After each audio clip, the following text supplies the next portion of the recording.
Hare Krishna devotees, எல்லாருக்கும் வணக்கங்கள்.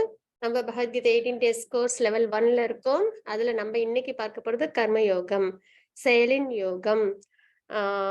அதாவது 3 யோகங்கள் நம்ம பகவத்கீதையில பார்ப்போம். கர்ம யோகம், ஞான யோகம், பக்தி யோகம். இந்த 3 வந்து பிரதானமா பார்ப்போம்.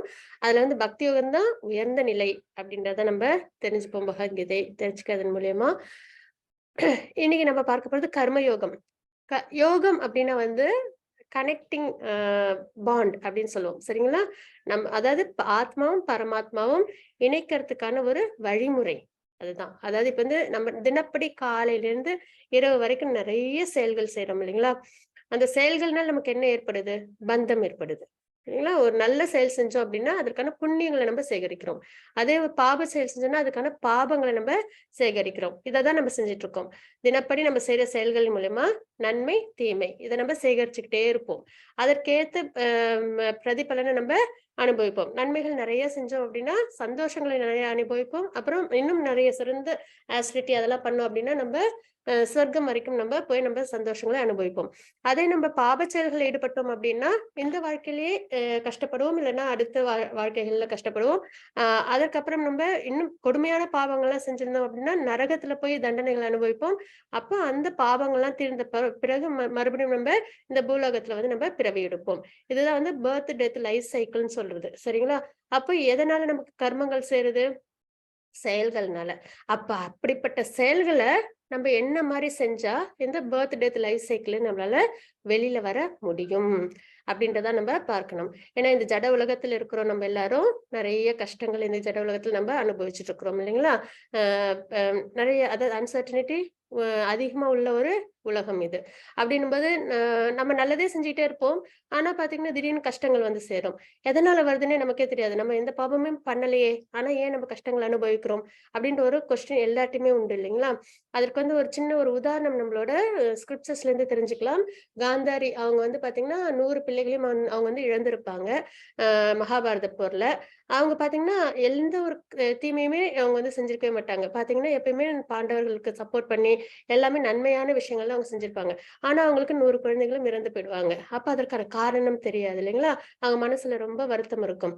அப்போ அதற்கான ஒரு விஷயமா என்ன பார்க்கணும் அப்படின்னு பாத்தீங்கன்னா, அவங்க பல பிறவிகளுக்கு முன்னாடி ஒரு 100 பூச்சிகளை வந்து அவங்க சாகடிச்சிருப்பாங்க அப்படின்றத நம்ம அங்க பார்த்திருப்போம். சரிங்களா? அப்போ அந்த பாபம் அவங்க கிட்ட இருக்கு. அந்த பாபத்திற்கான பனிஷ்மெண்ட் அவங்களுக்கு பெண்டிங்ல இருக்கு. அப்போ உடனே அவங்களுக்கு ஏன் நடக்கல? ஏன் நிறைய காலம் தாழ்த்தி நடக்குதுன்னா 100 பிள்ளைகள் பெறறதுக்கான புண்ணியங்கள் வேணும் இல்லைங்களா? 100 பிள்ளைகள்ன்றதுக்கு ஒரு சில சுக்ருத்தி இருந்தாதான் கிடைக்கும். அப்ப அந்த புண்ணியங்களை சேகரிக்கிறதுக்கு சில காலங்கள் ஆச்சு. அப்போ அந்த சில காலங்கள், சில வருடங்கள், சில ஜென்மங்கள் கடந்து 100 பிள்ளைகள் அவங்களுக்கு வரமா கிடைச்சு பிறந்தாங்க.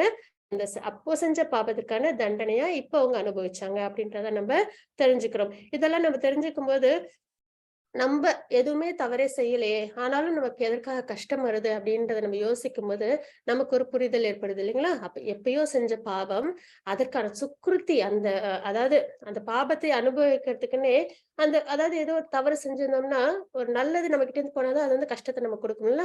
அந்த நல்லது செய்யறதுக்கான சுக்ருத்தை நம்ம வந்து கெயின் பண்ணி அதற்கப்புறம் அந்த பாபத்திற்கான தண்டனை நம்ம அனுபவிக்கிறோம். அதனாலதான் நிறைய நல்லது செய்யறவங்களும் கஷ்டப்படுறதுக்கான காரணம். நமக்கு வெளியில இருந்து பார்த்தா அது அந்த தாத்பரியம் நமக்கு புரியாது இல்லைங்களா? அதனால நம்ம ஸ்கிரிப்சர்ஸ் எல்லாம் படிக்கும்போது எல்லாத்துக்குமான காரணங்களும் தெரியும். அதனால கர்மான்றது நெருப்பு மாதிரி. ஒரு குழந்தைய வந்து நெருப்பை வந்து தொடப்போகுது அப்படின்னா நெருப்பு வந்து குழந்தை, அதனால அதுக்கு தெரியாது, நம்ம சுட வேணாம் அப்படின்லாம் நினைக்காது. அந்த குழந்தை வந்து தெரியாமல் தொட்டாலும் அந்த நெருப்பு சுடதான் செய்யும் இல்லைங்களா? அதே மாதிரிதான் தெரிஞ்சு நம்ம பாப செயல் செஞ்சாலும் தெரியாம செஞ்சாலும் அதற்கான தண்டனை கண்டிப்பா உண்டு அப்படின்னு நம்ம தெரிஞ்சுக்கிறோம். சரி, அப்போ நம்ம கர்மா அது அவ்வளவு சக்தி வாய்ந்தது. கர்மா என்னைக்குமே ஃபெயில் ஆகவே ஆகாது. கர்ம வினைன்றதை நம்ம அனுபவிச்சாகணும். அது நன்மையா இருந்தாலும் சரி, தீமைகளா இருந்தாலும் சரி, நம்மளை விட்டு போகாது அப்படின்றத பார்க்கிறோம். அப்ப கர்ம யோகம், அதுல பகவான் வந்து செயல்களின் யோகம். எந்த மாதிரி செயல்களை செய்தால் நம்ம வந்து இந்த பந்தத்திலிருந்து விடுபட முடியும், எந்த மாதிரி செயல்களை செஞ்சால் நம்ம பகவானை அடைய முடியும் அப்படின்றத நம்ம தெரிஞ்சுப்போம். அப்போ அந்த செயல்களின் மூலியமா சோலும் சூப்பர் சோலும் ஆத்மாவும் பரமாத்மாவும் இணைகிறது அப்படின்றத நம்ம பார்க்கிறோம். சரிங்களா? இதுல இது யோகா அப்படின்றது ஒரு லேடர் இருக்கு. என்ன அப்படின்னு பார்த்தீங்கன்னா, பொதுவா அனிமல்ஸ் இருக்கு இல்லைங்களா? பேர்ட்ஸ், அனிமல்ஸ் எடுத்துப்போம். அது பார்த்தீங்கன்னா, எந்த ஒரு அ அ ஸ்பிரிச்சுவல் விஷயத்திலயும் அது வந்து தன்னை ஈடுபடுத்திக்காது. இல்லைங்களா? அதுக்கு பிரதானம் என்ன அப்படின்னு பார்த்தீங்கன்னா, நல்லா சாப்பிடணும், நல்லா தூங்கணும், அ இனவிருத்தி பண்ணணும், அதுக்கப்புறம் வந்து தன்னை பாதுகாத்துக்கணும். அந்த ஒரு 4 விஷயத்த தான் அது செய்யும். அதே மனிதன் நம்ப பிறந்திருக்கிறோம். நம்ப என்ன பண்றோம்? அந்த மாரி ஸ்பிரிச்சுவலா நம்மளுக்கு நாட்டம் இல்ல அப்டின்னா, நம்மளும் அதே தான் செய்வோம். இல்லைங்களா? நல்லா சாப்பிடணும், நல்லா உறங்கணும், நல்லா விண்ணவிருத்தி பண்ணணும். அதுக்கப்புறம் நல்லா வந்து தன்னை பாதுகாத்துக்கணும். அப்படின்றதுல நம்மளோட கவனம் முழுக்க இருக்கும் இல்லைங்களா? அப்ப வித்தியாசம் இருக்கா? பறவைகளுக்கும், விலங்குகளுக்கும், மனிதருக்கும் கிடையாது. எந்த இடத்துல நம்ம வித்தியாசப்படுறோம்? பகவான் யாரு? நம்பலாம் ஏன் இங்க இருக்கோம்? இந்த உலகத்தை எல்லாம் படைச்சது யாரு? நம்ப எல்லாரும் ஏன் ஒரே மாரி இல்ல? அந்த ஏன் ஒரே மாரி இல்லன்றதுக்கு காரணம் கர்மம், செயல். சரிங்களா? அவங்கவங்களுக்கு ஏற்பட்ட அந்த கர்ம பந்தம். அதனால அந்த வித்தியாசங்கள் இருக்கு. அப்ப இந்த வித்தியாசங்கள்லாம் இருக்கே, அப்ப நம்ம என்ன மாரி செயல் செஞ்சா நமக்கு நன்மை நடக்கும்? அப்படின்றதெல்லாம் யோசிச்சு நம்ம வாழ்க்கைய நம்ம வாழ ஆரம்பிக்கிறோம் இல்லைங்களா? அப்பதான் ஆன்மீகம் நம்மளுக்கு புரிய வரும். அப்படின்னு தான் தாத்பரியம். அப்போ அடிப்பட்ட நிலையில உள்ளவங்கன்றது, அ இந்த பகவான் பத்தின ரியலைசேஷனே இல்லாம இருக்காங்க இல்லைங்களா? அவங்கலாம் அ அ கீழ்த்தட்டுல உள்ளவங்க அப்படின்றத பார்க்கிறோம். அதுக்கப்புறம் பார்த்தீங்கன்னா, கர்ம காண்டா அப்படின்னு நம்ம வந்து சொல்லுவோம். அவங்கலாம் எப்படி இருப்பாங்கன்னா, கொஞ்சம் ரெகுலேட்டட் சென்ஸ் கிராட்டிஃபிகேஷனா பண்ணுவாங்க. பாபத்தை செய்ய மாட்டாங்க. ஆனாலும் வந்து அவங்களோட ஆசைகள நிறைவேத்திக்கிறதுல அவங்க ரொம்பவே அ உன்னிப்பா இருப்பாங்க அப்படின்றத பார்க்கிறோம். இப்ப வேதங்கள் எல்லாம் 90% வந்து இந்த இந்த இந்த விஷயங்கள், இந்த யாகங்கள் பண்ணா இந்த பலன்கள் உங்களுக்கு கிடைக்கும். அப்படின்ற ஒரு தாத்பரியத்துல தான் இருக்கும். 90% சரிங்களா? அப்போ அதெல்லாம் அவங்க வந்து கடைபிடிப்பாங்க. அப்ப இந்த யாகம், இந்த யஜ்ஞம் இப்ப இந்திரன் ஆகணும்னா 100 அஸ்வமேத யாகம் செய்யணும். அப்படின்னும்போது அத அவங்க செஞ்சு அந்த பதவி அவங்க அனுபவிக்கிறதுல, அந்த யாகத்த அவங்க பகவானுக்காக செய்ய மாட்டாங்க. தனக்கு ஒரு நல்லது நடக்கணும் அப்படின்றதுக்காக அத செஞ்சு அவங்க அந்த யாகத்தோட பலன அவங்க அனுபவிப்பாங்க அப்படின்றதெல்லாம் நம்ம பார்க்கிறோம். அது மாரி நெறைய நம்மளும் சேரிட்டீஸ்லாம் பண்றோம் இல்லைங்களா? அப்ப நெறைய நெறைய புண்ணியங்கள்லாம் நம்மளும் சேகரிக்கிறோம் இல்ல? அந்த புண்ணியத்திற்கான பலன நம்ம அனுபவிக்கணும்னு விருப்பப்படும்போது, அந்த மாரி காரியங்கள்லாம் செய்யணும். அப்ப அது கர்ம காண்டா அப்படின்றது. அதுக்கப்புறம் பார்த்தீங்கன்னா, சகாம கர்ம யோகா. அது எப்படின்னு பார்த்தீங்கன்னா, ஆ ஃப்ரூட்டிவ் ரிசல்ட்ஸ்லயும் ஆசை இருக்கும். அது மாரி அந்த ஆனா வந்து பகவானுக்காகவும் இருக்கும். 2ம் கலந்திருக்கும். இது வந்து ஒரு இடைப்பட்ட நிலை. முழுக்க முழுக்க பகவானுக்காக செய்யறதா இல்லாம, பகவானுக்கும் செய்வோம். ஆனா, அதுல நம்மளோட சந்தோஷங்களும் அடங்கி இருக்கும். அது வந்து சகாம கர்ம யோகம் அப்படின்னு நம்ம பார்க்கிறோம். நிஷ்காம கர்ம யோகா அப்படின்னு இருக்கு. அது என்ன அப்படின்னு பார்த்தோம்னா, முழுக்க முழுக்க அ ப அ இது ஃப்ரூட்டிவ் ரிசல்ட்ஸ்ல எந்த ஒரு எதிர்பார்ப்புமே இருக்காது. என்னோட கடமை நான் இத செய்யறேன். அப்படின்ற ஒரு தாத்பரியத்துல வேதங்கள்ல நமக்கு குடுத்திருக்காங்க. இந்த இந்த யாகங்கள், யஜ்ஞங்கள்லாம் நம்ம அவசியம் பண்ணணும். தவம்லாம் நம்ப வாழ்க்கையில ஒரு மனிதன் அவசியம் கடைபிடிக்கணும்.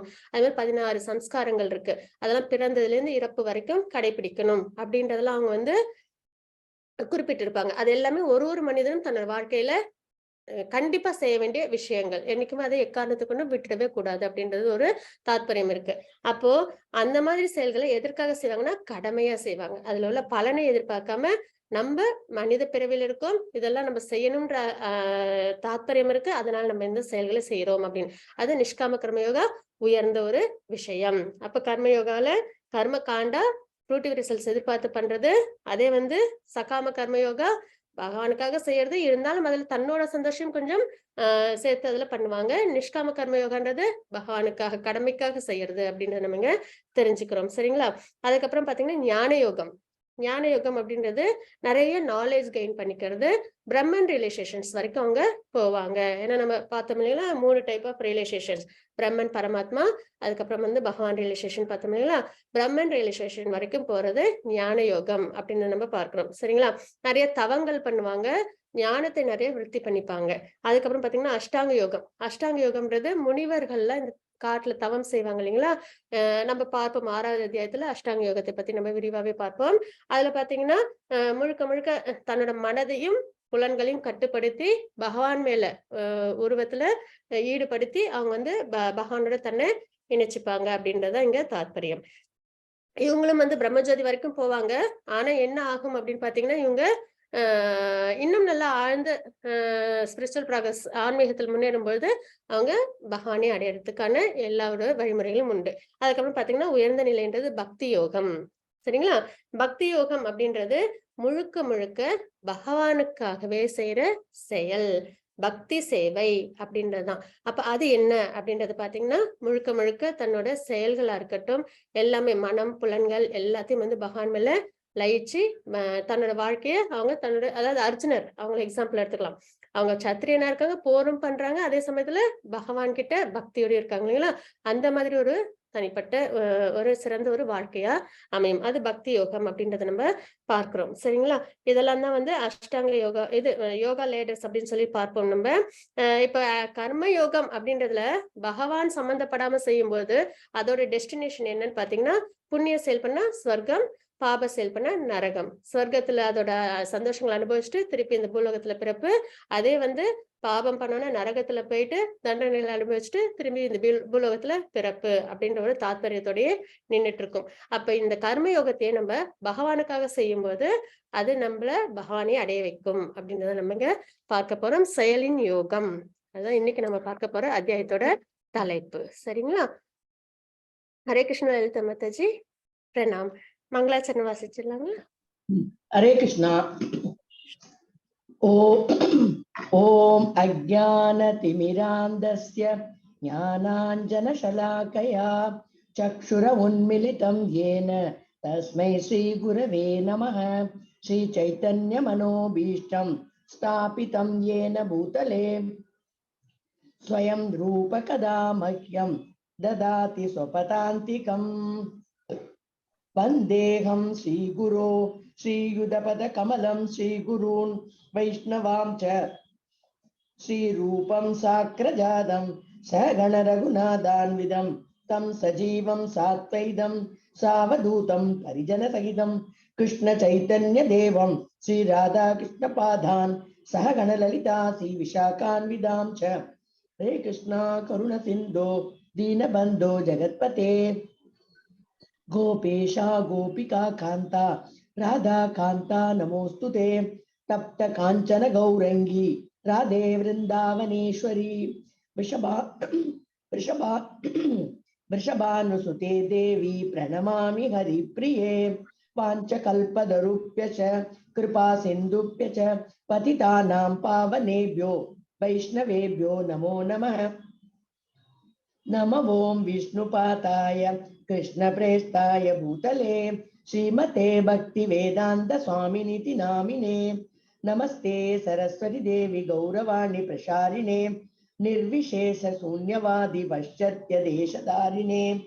जय श्री कृष्ण चैतन्य प्रभु नित्यानंदा श्री अद्वैत गदाधरा श्रीवार वासादि गौर भक्त वृंदा। हरे कृष्ण कृष्ण कृष्ण हरे हरे हरे राम राम राम हरे हरे। हरे कृष्ण कृष्ण कृष्ण हरे हरे हरे राम राम हरे हरे। हरे कृष्ण कृष्ण कृष्ण हरे हरे हरे राम राम हरे हरे। ओम नमो भगवते वासुदेवाय। हरे कृष्णा माताजी। हरे कृष्ण माताजी, thank you so much. Hare Krishna devotees. நம்ம நேத்துக்கு அத்தியாயம் 2 பார்த்தோம். அதுல அர்ஜுனர் வந்து ஃபர்ஸ்ட் அத்தியாயத்துல 5 காரணங்கள் சொன்னாங்க போர் பண்ண விருப்பம் இல்லை அப்படின்றதுல. அதற்கான விளக்கங்களை பகவான் வந்து நேத்திக்கான 2வது அத்தியாயத்துல கொடுத்தாங்க அப்படின்றத நம்ம பார்க்கிறோம். அது என்னன்னு அப்படின்னு ஒரு தடவை ஒரு சுருக்கமா பார்த்துருவோம்.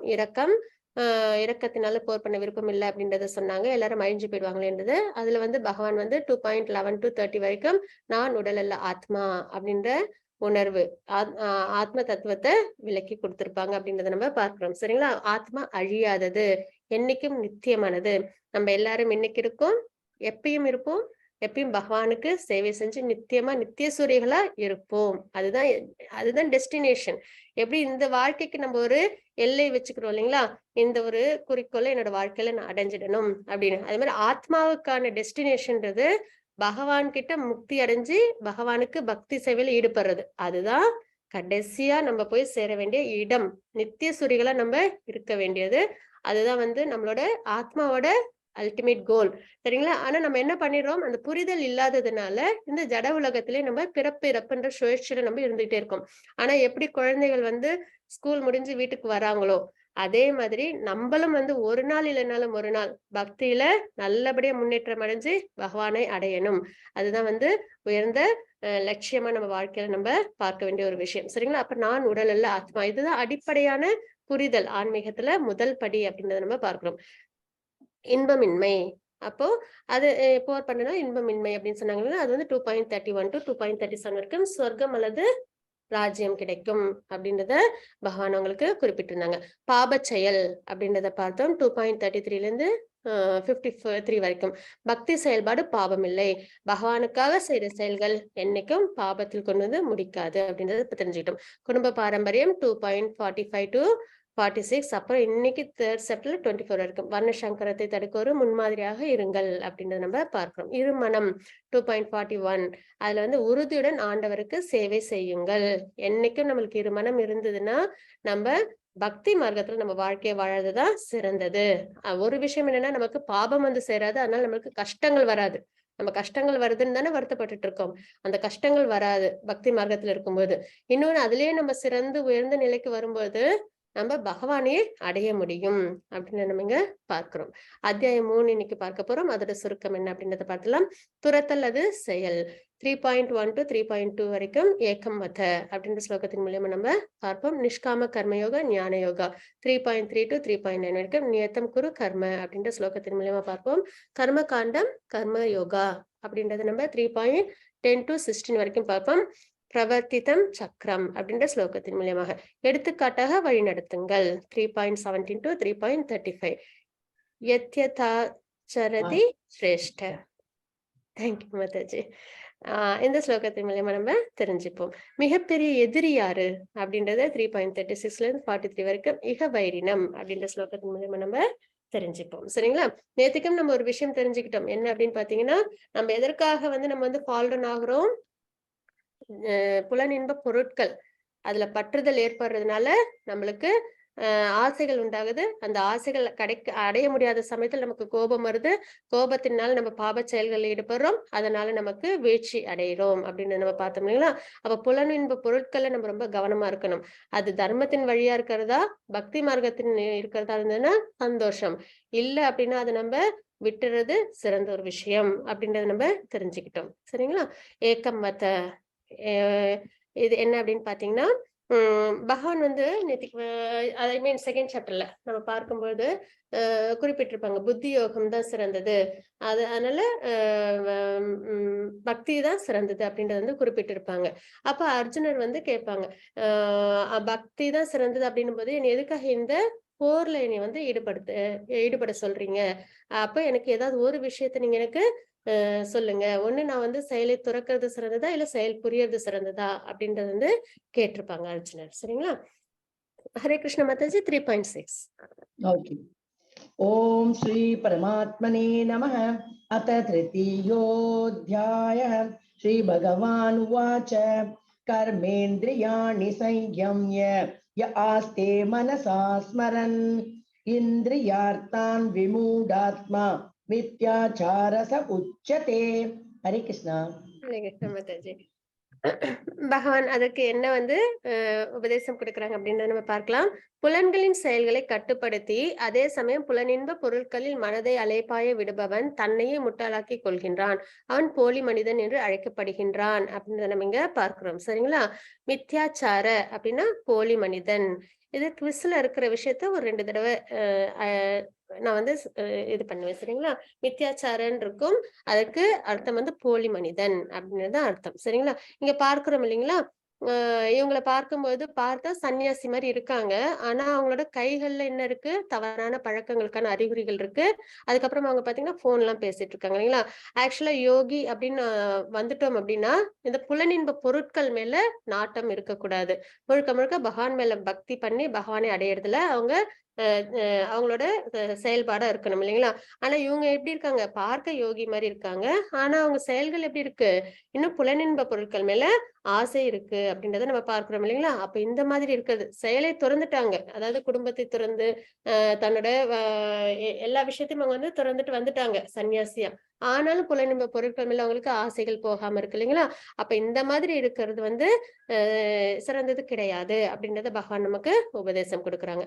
மறுபுறம் ஒரு நேர்மையான நபர் செயலில் உள்ள புலன்களை மனத்தால் கட்டுப்படுத்த முயன்று பற்றுதல் இல்லாமல் கர்மயோகத்தை கிருஷ்ண உணர்வில் தொடங்கினால் அவர் மிகவும் உயர்ந்தவர் அப்படின்றத நம்ம இங்க பார்க்கிறோம். அதற்கும் ஒரு எக்ஸாம்பிள் நம்ம பார்க்கிறது என்ன அப்படின்னு பாத்தீங்கன்னா, பிரதானமா பார்க்கிறது பூரி ஜெகநாத் யாத்திரையில தேர் திருவிழா நடக்கும் இல்லைங்களா? அந்த யாத்ரால என்ன நடக்கும் அப்படின்னு பாத்தீங்கன்னா, அந்த ஒரிசா ராஜா கிங் வந்து என்ன பண்ணுவாங்கன்னா, அந்த தெருவ வந்து அவங்க வந்து பெருக்கி விடுவாங்க. சரிங்களா? தேர் கிளம்புறதுக்கு முன்னாடி ராஜா வந்து அந்த வீதிய கூட்டணும். அப்பதான் அந்த தேர் வந்து கிளம்பும். இது ஒரு ஐதீகமா அவங்க ஃபாலோ பண்ணிட்டு இருக்காங்க. ஆக்சுவலா ஒரு அரசரா இருக்கும் பொழுது, இந்த வேலைகள்லாம் அவங்க வீட்ல பல பேர் இருந்து செய்வாங்க இல்லைங்களா? அப்படி இருக்கும் அரசர் குடும்ப வாழ்க்கையில ஈடுபட்டிருக்காங்க. ஆனாலும் அவங்க என்ன பண்றாங்க? பகவானுக்காக எந்த ஒரு ஃபால்ஸ் ஈகோவும் இல்லாம பகவானுக்காக அவங்க என்ன பண்றாங்க? வெளியில வந்து வீதியும் அவங்க பெருக்குறாங்க. அந்த தாத்பரியம் அந்த விஷயத்த ஃபாலோ பண்ணணும்ன்றதுக்காக அவங்க செய்றாங்க இல்லைங்களா? அப்போ அது சிறந்தது. எது சிறந்ததுன்னா, ப குடும்ப வாழ்க்கையில ஈடுபட்டு இருந்தாலும், ஃபால்ஸ் ஈகோலாம் இல்லாம பக்தி சேவையில தன்னை ஈடுபடுத்திக்கிறாங்க இல்லைங்களா? புலன் பொருட்கள் மீது கட்டுப்பாடு வச்சுக்கிட்டு பக்தி மார்க்கத்துல வாழ்க்கை வாழ்றாங்க இல்லைங்களா? அதுதான் சிறந்தது அப்படின்றத பகவான் இங்க சொல்றாங்க. அப்ப செயலை துறத்தல், எல்லாத்தையும் விட்டுட்டு காட்டுல போய் சந்நியாசம் வாங்கிட்டு புலனின்ப பொருட்கள் மேல அட்டாச்மென்ட்டோட இருக்கிறது சிறந்தது கிடையாது. குடும்ப வாழ்க்கையிலே இருந்து நம்ம பகவான் கொடுத்த திறமைய நல்லபடியா நம்ம வாழ்க்கையில பயன்படுத்தி அர்ஜுனர் மாரி, நம்ம வாழ்க்கையில பக்தி சேவையில நம்ம வாழ்க்கை வாழறது தான் சிறந்தது அப்படின்றத நம்ம இங்க தெரிஞ்சுக்கிறோம். மாதாஜி 3.9, 3.11. यज्ञार्थात् कर्मणोऽन्यत्र लोकोऽयं कर्म बन्धनः तदर्थं कर्म कौन्तेय मुक्तसङ्गसमाचर देवान् भावयतानेन ते देवा भावयन्तु वः परस्परं भावयन्त श्रेय परमवाप्स्यत. हरे कृष्णा. ஹரே கிருஷ்ண மாதாஜி.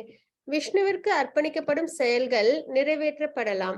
மற்ற செயல்கள் இந்த பௌதீக உலகத்தோடு பந்தப்படுத்தப்படுபவை அப்படின்றத நம்ம இங்க தெரிஞ்சுக்கிறோம். சரிங்களா? அப்ப இந்த கிங் என்ன பண்ணாங்க? பகவானுக்காக வீதியும் வந்து பெருக்குனாங்க இல்லைங்களா?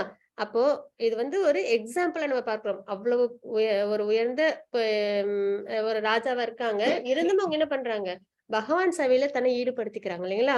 அப்போ நம்மளும் நம்ம வாழ்க்கையில என்ன பண்ணணும்? நம்ம செய்யற எந்த ஒரு செயலா இருந்தாலும், அதை பகவான் முன்னிலைப்படுத்தி நம்ம அந்த செயலை செய்யும்போது, அது சிறந்ததா அமையுது. அதே அப்படி பகவானை முன்னிலைப்படுத்தி செய்யாத செயல்கள் என்ன பண்ணும் நம்மள? பௌதீக பந்தத்தில் நம்மள ஈடுபடுத்தும் அப்படின்றத நம்ம இங்க பார்க்கிறோம். பிறப்பு இறப்புன்ற சுழற்சி, சொர்க்கம் நரகம் அப்படின்ற விஷயங்களை நம்ம அனுபவிச்சுட்டு இருப்போம். அதுதான் பௌதிக பந்தம் அப்படின்றத நம்ம இங்க தெரிஞ்சுக்கிறோம். எனவே குந்தியின் மகனே, உனக்கு விதிக்கப்பட்ட கடமைகளை அவரது திருப்திக்காக, யாரோட திருப்திக்காக? பகவானோட திருப்திக்காக செய். இவ்விதமாக நீ எப்பொழுதும் பந்தத்திலிருந்து விடுபட்டு வாழ்வாய். இப்ப அர்ஜுனர் என்ன பண்றாங்க? சத்திரியனா இருக்காங்க. ஆனா பகவானுக்காக தனக்கு விருப்பம் இல்ல. பீஷ்மரையும் துரோணாச்சாரியரும் அழிக்கிறதுல தனக்கு துளி கூட விருப்பமே இல்ல. இருந்தாலும் அவங்க என்ன செய்யறாங்க? அவங்களும் அதர்மம் சைட்ல போயிட்டாங்க. பகவானுக்காக அந்த செயலை அவங்க செய்யறாங்க இல்லைங்களா? அப்ப பகவானின் திருப்திக்காக தன்னோட கடமைகளை செய்யும்போது நமக்கு என்ன ஏற்படாது? இந்த பௌதிக பந்தம் ஏற்படாது அப்படின்னு நம்ம பார்க்கிறோம். யாகங்களால் மகிழ்ச்சி அடையும் தேவர்கள் உங்களையும் மகிழ்விப்பர்.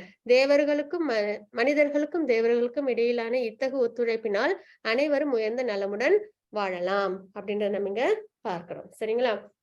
நம்ம இப்ப வாழ்க்கை வாழ்ந்துட்டு இருக்கோம். முழுக்க முழுக்க தேவர்களோட அனுகிரகமும் அங்க இருக்கதான் செய்யுது இல்லைங்களா? ஒரு செடியிலேருந்து ஒரு விதையிலேருந்து செடி நல்லா வளரணும் அப்படின்னாலும் பஞ்சபூதங்களும் தேவை இல்லைங்களா? நிலம், நீர், நெருப்பு, காற்று, ஆகாயம் இந்த 5ம் இருந்தாதான் அந்த செடி வந்து வளர ஆரம்பிக்கும். சரி, தேவர்கள்ல யார் வந்து படைச்சாங்க? பிரம்மா படைச்சாங்க. பிரம்மாவை யாரு படைச்சாங்க? பகவான் படைச்சாங்க. வேதத்தை யார் படைச்சாங்க? பகவான் படைச்சாங்க. சரிங்களா? அப்போ பகவான், வேதம், தேவர்கள் இவங்க எல்லாரோட ஒத்துழைப்போட தான் நம்ம எடுத்துக்கிறோம் இல்லைங்களா உணவு. அதுவும் நமக்கு கிடைக்குது அப்படின்றத நம்ம இங்க புரிஞ்சுக்கிறோம்.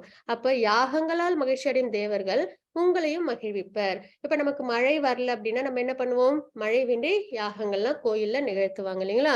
அதனால தேவர்கள் என்ன பண்ணுவாங்க? மகிழ்ச்சி அடைவாங்க. அப்போ அவங்க என்ன பண்ணுவாங்க? நமக்கு மழை வந்து குடுப்பாங்க. அப்ப அதனால நமக்கும் என்ன ஏற்படும்? நன்மைகள் ஏற்படும். அப்ப மனிதர்களும் தேவர்களுக்கும் இடையேயான இத்தகு ஒத்துழைப்பினால் அனைவரும் உயர்ந்த நலமுடன் வாழலாம் அப்படின்னு நம்ம இங்க தெரிஞ்சுக்கிறோம். அடுத்தது 3.30. यज्ञशिष्टाशिन सन्तो मुच्यन्ते सर्वकिल्बिषैः भुज्यते ते त्वगं पापा ये पचन्त्यात्मकारणात्. हरे कृष्णा. ஹரே கிருஷ்ண மாதாஜி. யாகத்தில் அர்ப்பணிக்கப்பட்ட உணவை உண்பதால் பகவானின் பக்தர்கள் எல்லா விதமான பாபங்களிலிருந்தும் விடுபடுகிறார்கள். தங்களது சுய புலனின்பத்திற்காக உணவை தயாரிப்பவர்கள் பாபத்தை உண்கின்றார்கள் அப்படின்றத நம்ம இந்த ஸ்லோகத்துல பார்க்கிறோம். அப்போ நம்ம இன்னைக்கு பார்த்துட்டு இருக்கிறது என்னது? கர்மயோகம் இல்லைங்களா? செயல்கள் மூலியமா பகவானை திருப்திப்படுத்துறது அப்படின்றத நம்ம தெரிஞ்சுக்கிறோம். அப்போ இங்க என்ன பார்த்துட்டு இருக்கோம்? யாகத்தில் அர்ப்பணிக்கப்பட்ட உணவை உண்பதால் பகவானின் பக்தர்கள் எல்லா விதமான பாபங்களிலிருந்தும் விடுபடுகிறார்கள். தங்களது சுய புலன் இன்பத்திற்காக உணவை தயாரிப்பவர்கள் பாபத்தை உண்கிறார்கள். அப்போ நம்ம என்ன ஒரு உணவு எடுத்துக்கிட்டாலும் தினப்படி அது ஒரு கடமையா செய்யறோம் இல்லைங்களா? நம்ம இவ்வளவு தூரம் உழைச்சு எல்லாம் பண்றது எல்லாமே அந்த 3 வேளை சாப்பாடு இல்லைங்களா? அப்போ நம்ம அந்த சாப்பாடை எடுத்துக்கும் போது அது என்ன பண்ண நம்ம பகவானுக்கு ஆஃபர் பண்ணிட்டு நம்ம எடுத்துக்கணும். அப்படி பகவானுக்கு ஆஃபர் பண்ணாம நம்ம அதை எடுத்துக்கும் போது என்ன ஆகும்? நம்ம பாபத்தை எடுத்துக்கிறதா அது அர்த்தமாகுது அப்படின்றது இந்த ஸ்லோகத்துல நம்ம தெரிஞ்சுக்கிறோம். மாதாஜி 3.14. अन्नाद् भवन्ति भूतानि पर्जन्यादन्न संभवः यज्ञाद् भवति पर्जन्यो यज्ञ कर्म समुद्भवः. हरे कृष्णा. மாதாஜி, மழையால் தோற்றுவிக்கப்படும் தானியங்களால் எல்லா ஜீவராசிகளின் உடல்களும் வாழ்கின்றன. யாகத்தால் மழையும் விதிக்கப்பட்ட கடமைகளால் யாகமும் உண்டாக்கப்படுகின்றன அப்படின்றத நம்ம இந்த ஸ்லோகத்துல பார்க்கிறோம். சரிங்களா? இதற்கு ஒரு சார்ட் இருக்கு. இது என்ன அப்படின்னு பாத்தீங்கன்னா, நமக்கு இப்ப யாராவது ஒருத்தவங்க ஒரு சின்ன உதவி பண்ணாலும் நம்ம என்ன பண்ணுவோம்? உடனே நன்றி அப்படின்னு ஒரு வார்த்தை நம்ம சொல்லுவோம் இல்லைங்களா? இப்ப நம்ம வெளியில பொது இடத்துக்கு போறோம், நம்ம கிட்ட ஏதோ ஒரு பொருள் இல்ல, அவங்க உடனே நம்மளுக்கு ஒரு உதவி செய்யறாங்க, உடனே நம்ம என்ன சொல்லுவோம்? அவங்களுக்கு நன்றி அப்படின்னு சொல்லுவோம் இல்லைங்களா? அது ஒரு மரியாதை நிமித்தமா நம்ம வந்து சொல்றோம், ஒரு கிராட்டிடியூட். அப்போ நம்ம இப்போ உணவெல்லாம் எடுத்துக்கிறோம். சீடு, அதுக்கப்புறம் வந்து சூரியன், சந்திரன், அப்புறம் வந்து நிலம், பூமி, காற்று, ஆகாயம் எல்லாம் இருக்கு. யாருனால கிடைச்சிருக்கு? பகவானால கிடைச்சிருக்கு. அந்த சீட்ல இருக்கிற உயிர் யாருனால உருவாக்கப்பட்டுச்சு? பகவானால உருவாக்கப்பட்டுச்சு இல்லைங்களா? அப்போ இவ்வளவு பேர் சம்பந்தப்பட்ட விஷயத்துல இருந்து நம்ம வந்து உணவு எடுத்து சாப்பிடுறோம் இல்லைங்களா? நம்மளோட உடம்பை பாதுகாக்கிறதுக்காக. அப்ப அப்படிப்பட்ட இத்தனை பேர் உள்ளடங்கிய விஷயத்த நம்ம என்ன பண்ணிடக்கூடாது? ஒரு நன்றி நிமித்தமா ஒரு நன்றி வந்து நம்ம வந்து சொல்லாம நம்ம அதை வந்து எடுத்துக்கிட்டோம் அப்படின்னா அது ஆபத்துலதான் முடியும். அதனாலதான் எல்லா ரிலிஜியன்லயும் பாத்தீங்கன்னா எப்பயுமே சாப்பாடு எடுத்துக்கிறதுக்கு முன்னாடி அவங்க பிரேயர் பண்ணிட்டு சாப்பிடுற பழக்கம் உண்டு இல்லைங்களா? நம்மளதுலயும் அது உண்டு. ஆனா நம்ம காலப்போக்குல அதை நம்ம மறந்துட்டோம். ஆனா பகவத்கீதையில அது நமக்கு தெளிவா தெரிய வருது. என்ன அப்படின்னு பாத்தீங்கன்னா, பகவான் பிரம்மாவுக்கு வேதத்தை கொடுக்குறாங்க. வேதத்தினால என்ன பண்றாங்க? யாகங்கள், யஜ்ஞங்கள்லாம் பண்றோம். அதனால தேவர்கள் வந்து சந்தோஷப்படுறாங்க. அதனால நமக்கு மழை, போதுமான வளமைகள்லாம் கொடுக்குறாங்க. அதுல இருந்து தானியங்கள் நல்லபடியா உருவாகுது. அப்படிப்பட்ட தானியங்களை வச்சு நம்ம உணவு சமைக்கும் பொழுது அது என்ன பண்ணணும்? நம்ம கண்டிப்பா இவங்க எல்லாருக்கும் நம்ம என்ன பண்ணணும்? நன்றிகளை தெரிவிக்கணும் இல்லைங்களா? அந்த நன்றிகளை தெரிவிக்கும் விதமா நம்மளோட அன்பை வெளிப்படுத்துற விதமா நம்ம என்ன பண்ணணும்? அத பகவானுக்கு ஆஃபர் பண்ணணும். கிருஷ்ணருக்கு துளசி இலை வச்சு ஆஃபர் பண்ணிட்டு நம்ம எடுத்துக்கும் போது அது பரிசுத்தமானதா மாறும். நம்மளுக்கும் ஸ்பிரிச்சுவலா ப்ராக்ரஸ் கிடைக்கும். நம்ம கிட்ட பாபங்கள் வந்து சேராது அப்படின்றத நம்ம இங்க தெரிஞ்சுக்கிறோம். இதுல இன்னொரு விஷயமும் என்ன சொல்றாங்கன்னா, நம்ம பகவானுக்கு ஆஃபர் பண்ணும்போது பகவான் எடுத்துக்கிறாங்களா? இதெல்லாம் வந்து செய்யறது வந்து தேவையில்லாத விஷயம் அப்படின்ற ஒரு விஷயம் இருக்கு இல்லைங்களா? இப்போ உங்களோட குழந்தைகளுக்கு நீங்க சாக்லேட் வாங்கி தரீங்க. அந்த குழந்தை என்ன பண்ணுது? திருப்பி கொஞ்சோண்டு சாக்லேட்டை நமக்கே கொடுக்குது. இந்தாங்க நீங்களும் சாப்பிடுங்க. அப்பா அம்மாட்ட கொடுக்குது. உடனே நம்ம என்ன பண்ணுவோம்? வாங்கி சாப்பிடுவோமா? மாட்டோம் இல்லைங்களா? அதை என்ன பண்ணுவோம்? திருப்பி அந்த குழந்தைகிட்டயே இல்ல நீயே சாப்பிடு அப்படின்னு சொல்லி கொடுப்போம். ஆனா ஒரு சந்தோஷம் நமக்கு கிடைக்குது இல்லைங்களா? அந்த குழந்தை தன்னோட அன்பை வெளிப்படுத்துறது நமக்கு ஒரு சந்தோஷத்தை ஏற்படுத்து இல்லைங்களா? அந்த ஒரு சந்தோஷம் தான் பகவானுக்கு நம்ம ஆஃபர் பண்ணும்போது பகவான் அதை எடுத்து சாப்பிடுறாங்களா அப்படின்றது அங்க தாத்பரியம் கிடையாது. அது வந்து மேலோட்டமா பாக்குறவங்களுக்கு விதண்டாவாதமா வந்து பேச முடியும். ஆனால் பகவான் அதை எப்படி எப்படி எடுத்துக்கிறாங்க? நம்மளோட அன்பை தான் பார்ப்பாங்க, நம்மளோட பக்தியை பார்க்கறாங்க இல்லைங்களா? நம்ம நன்றிகளை தெரிவிக்கிறோம் இல்லைங்களா? அதை தான் அவங்க பார்ப்பாங்க.